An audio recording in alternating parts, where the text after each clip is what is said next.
مصطفیٰ کمال اتا ترک نے ماڈرن سیکولر ترکی کی بنیاد رکھی۔ 1923 کے بعد ترکی آئل کی ڈرلنگ شروع کر کے اپنی طاقت بہت بڑھانا شروع کرے گا۔ دوسرا، پابندی ہٹنے کے بعد وہ بلیک سی اور بحریہ مرمرا کو ملانے والا راستہ یا چینل بھی تیار کرنا شروع کرے گا۔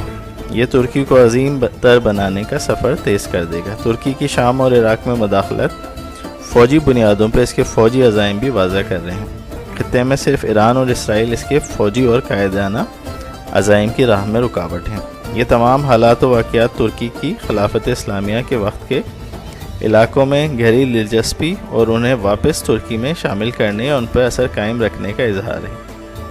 ترکی عالمی طور پر اسلامی دنیا کے لیے کارآمد کردار کا بھی خواہاں ہے۔ نئے عالمی تناظر میں نئے حلیف تشکیل پا رہے ہیں اور ترکی، امریکہ، سعودی عرب، ویسٹ کے بجائے چین، روس اور ایران کا اتحادی بنتا نظر